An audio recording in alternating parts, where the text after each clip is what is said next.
শাকসবজির মধ্যে কীটনাশক আর রং ব্যবহার করা হয় অফবিটের নিয়মিত দর্শকরা বিলক্ষণ জেনে গিয়েছেন। আমরা একাধিক এপিসোড করেছি এই নিয়ে, কিন্তু আজকের অফবিট এর থেকে মুক্তির উপায় আপনাদের সামনে আনবে। কি করে এই বিষ আপনি বাঁচাবেন, ওই শাকই খাবেন কিন্তু বিষ ছাড়িয়ে কি করে সম্ভব, এক্সপার্টদের মতামত আপনাদের শোনাবো। কিন্তু তার আগে এই ধরনের ক্ষতিকর যে কেমিক্যালগুলো শরীরে ঢুকছে তাতে আমাদের শরীরে কি কি হতে পারে সেই পরিসংখ্যানটা আপনাদের সামনে তুলে ধরি, তারপর আসবো উপায়ে। পোকামাকড়ের হাত থেকে ফসল বাঁচাতে, ফলন বাড়াতে কীটনাশকের ব্যাপক ব্যবহার আমাদের শরীরের ক্ষতি করছে। সব জেনেও কোনো উপায় না থাকায় বিষ মেশানো ফল সবজি খেতে বাধ্য হচ্ছি আমরা। নানা রকম যে কেমিক্যাল ফার্টিলাইজার ইউজ করার ফলে আমাদের নট অনলি রেডিমেড ক্রপ, সেই তখনকার ক্রপস ক্ষতিগ্রস্ত হচ্ছে না, পরবর্তীকালেও যখন ফলন ঘটছে তখন কিন্তু আমরা এর প্রভাব পড়তে পারে। এখানে জেনেটিক্যাল প্যাটার্নগুলো চেঞ্জ হয়ে যাচ্ছে এবং সেই জিনিসগুলো আমরা সাইজ বাড়াচ্ছি, ফলন বাড়াচ্ছি, কিন্তু আমরা বিষাক্ত জিনিস লোককে খাওয়াচ্ছি। বিশেষজ্ঞরা বলছেন অর্গানোফসফেট, কার্বোমেট, অর্গানোক্লোরিন, পাইরিথ্রোরাইডের মতো ক্ষতিকর কীটনাশকের খারাপ প্রভাব পড়ছে মানব দেহে।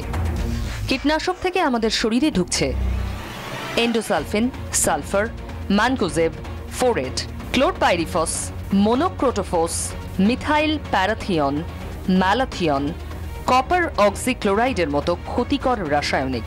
বিশেষজ্ঞরা বলছেন এইসব ক্ষতিকর রাসায়নিক ডেকে আনছে নানা অসুখ, ক্যান্সার, কিডনির সমস্যা, পার্কিনসন্স ডিজিজের মতো স্নায়ু রোগ, গর্ভস্থ ভ্রূণের ক্ষতির কারণে অস্বাভাবিক শিশুর জন্ম, পুরুষ বন্ধ্যাত্বের সমস্যা বহুগুণ বাড়িয়ে দিচ্ছে কীটনাশক।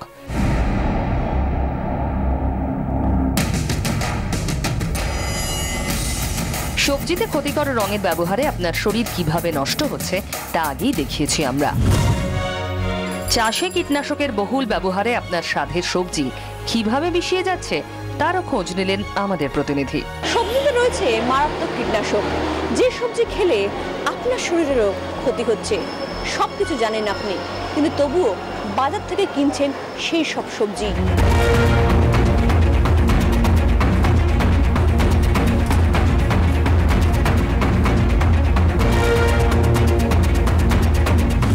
সেরে আমাদের প্রতিনিধি যান রবীন্দ্র ভারতী বিশ্ববিদ্যালয় পরিবেশ বিদ্যার গবেষণাগারে।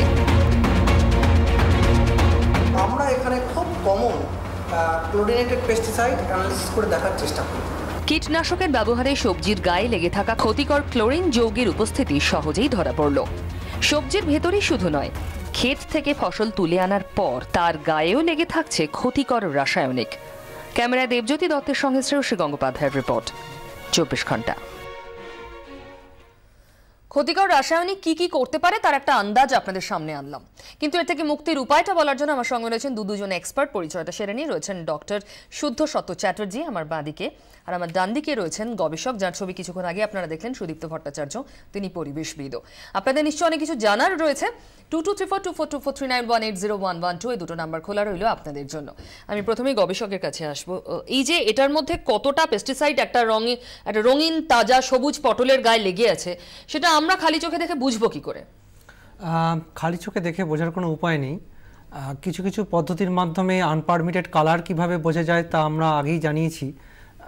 ওইটুকু বোঝার কিছু কিছু সম্ভাবনা থাকলেও পেস্টিসাইড ফসলের গায়ে আছে কিনা, শাকসবজির গায়ে আছে কিনা, খালি চোখের বা দেখে, বা রং আছে কিনা এবং সেই রংটা আনপারমিটেড কিনা দেখে বোঝার তেমন কোনো উপায় নেই, যদি না তার কোনো রাসায়নিক পরীক্ষা হয়। মানে যেটা গবেষণাগারে আপনি দেখাচ্ছিলেন, টেস্ট মিটার একটা। এক্স্যাক্টলি, গবেষণাগারের পরীক্ষা ছাড়া বোঝার কোনো উপায় নেই। তবে একটা কথা বলতে পারি, বাজার থেকে যে সমস্ত শাকসবজি আমরা কিনছি, একটা সমীক্ষা বলছে, ওয়ার্ল্ড হেলথ অর্গানাইজেশনের একটা সমীক্ষা বলছে, তাতে কলকাতা, হাওড়া, উত্তর দক্ষিণ 24 পরগনার বাজারে যত শাকসবজি পাওয়া যাচ্ছে বা ভেজিটেবলস পাওয়া যাচ্ছে তার মধ্যে 96% মধ্যেই পেস্টিসাইড রয়েছে। পেস্টিসাইড বলতে এর অনেক রকমের প্রকারভেদ রয়েছে, যেমন হচ্ছে অ্যাভিসাইড, পেস্টিসাইড, ইনসেকটিসাইড ইত্যাদি, এর কোনো না কোনো কিছু তার মধ্যে রয়েছে। বেশ, এই পেস্টিসাইড আমরা না জেনেই খাচ্ছি প্রত্যেক দিন, এর বাইরে তো বেরিয়ে আর শাকসবজি কেউ কিনতে পারি না, কি কি ক্ষতি হতে পারে আমাদের? দেখুন, আপনি যে পেস্টিসাইডসগুলো মেনশন করলেন সেগুলো সবই অর্গানোফসফরাস কম্পাউন্ড, এবং এই ছবিগুলো যখন আমরা দেখলাম তখন দেখছি যারা এটা স্প্রে করছে তাদেরও কিন্তু প্রপার N95 মাস্ক নেই। এরাও কিন্তু ইকুয়ালি এই ব্যাপারগুলোতে এগুলো যে সিভিয়ার টক্সিসিটি সেগুলো থেকে এরা নিজেদের বাঁচাচ্ছে না। এই ছবিটা দেখে আমার নিজেরই খুব খারাপ লাগলো। আমরা প্রচুর পেশেন্ট পাই যখন আমরা এমার্জেন্সি আইসিইউ অ্যাটেন্ড করি অর্গানোফসফরাস পয়জনিং। অনেক ক্ষেত্রে কেউ সেটাকে সুইসাইডাল অ্যাটেম্পটে ইউজ করে থাকে, কেউ আবার অ্যাক্সিডেন্টাল পয়জনিং হয়। সুতরাং এগুলো দিজ আর নোন পয়জন, যারা ইনসেক্টকে মারছে, হ্যাঁ এগুলো ইনসেক্টকে মারছে, এগুলো পয়জন এবং এগুলোর লেথাল ডোজে মানুষ মারা যায় এবং অনেক চেষ্টা করে অ্যান্টিডোট দিয়েও আমরা অনেক সময় সেই পেশেন্টকে বাঁচাতে পারি না। কিন্তু এইগুলো অল্প পরিমাণে যখন আমরা নিচ্ছি, কারণ এই অ্যামাউন্টটা তো আমরা আলু পটলে যেটা গায়ে লেগে থাকছে সেটা তো অতটা ক্ষতিকারক জায়গায় থাকছে না, কিন্তু ডেফিনেটলি এগুলো যদি অল্প পরিমাণে আমরা রোজ নিতে থাকি এটা আমাদের পরবর্তীকালে একটা ক্রনিক পয়জনিং এর জায়গায় নিয়ে যেতে পারে। কি হতে পারে? অনেক কিছু হতে পারে, যেমন এই জিনিসগুলো যখন টক্সিসিটি হয়, অ্যাকিউট টক্সিসিটি, সেখানে ডায়রিয়া হয়, সেখানে ভমিটিং হয়, প্রচুর লালা সিক্রিশন হয় এবং অনেক এগুলো আছে যারা সেন্ট্রাল নার্ভাস সিস্টেম মানে একদম সরাসরি স্নায়ুতে এফেক্ট করে। তো এগুলো অল্প পরিমাণে যখন আমাদের শরীরে ঢুকছে, এই সব জায়গাগুলোতে অল্প অল্প কাজ হচ্ছে, যার ফলে একদিকে যেমন আমাদের বার্ধক্য এগিয়ে আসতে পারে, তেমনি আমাদের বডিতে বিভিন্ন রকম স্নায়ুজনিত রোগ, বিভিন্ন হার্টের রোগ, পেটের রোগ, এই ব্যাপারগুলো আসতে পারে। বিশেষ করে পেটের রোগ তো হওয়ার সম্ভাবনা প্রবল। ঠিকই। টেলিফোনে কেউ রয়েছেন, একটু শুনে নি। হ্যাঁ বলুন। হ্যালো দিদিভাই। হ্যাঁ বলুন। আমি শ্রীকয় থেকে মানবেন্দ্র মুখোপাধ্যায় বলছি। বলুন।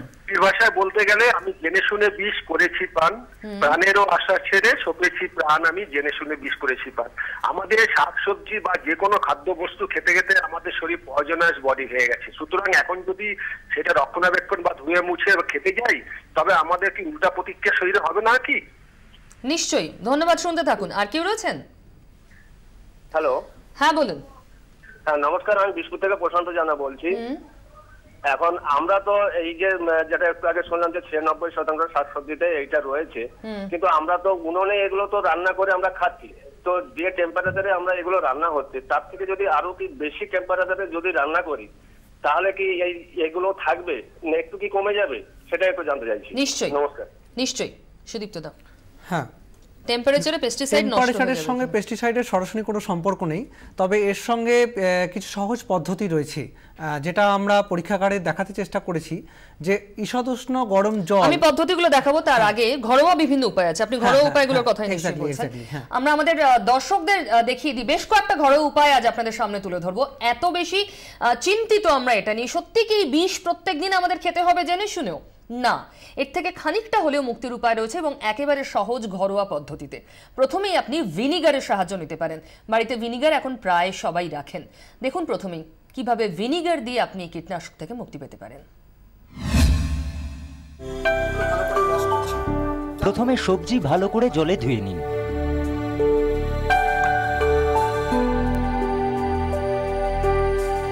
ধোয়া সবজি একটি পাত্রে রেখে আবার জল দিন।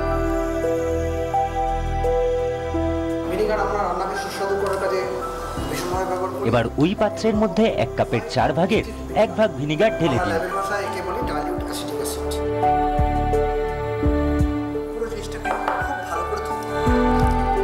সবজির গায়ে লেগে থাকা ক্লোরিন যৌগ টেনে বার করবে ভিনিগার।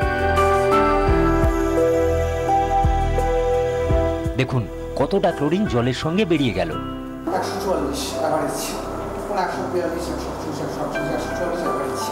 এবার ফের একবার সবজি ধুয়ে নিয়ে রান্না করুন। ব্যুরো রিপোর্ট 24 ঘন্টা।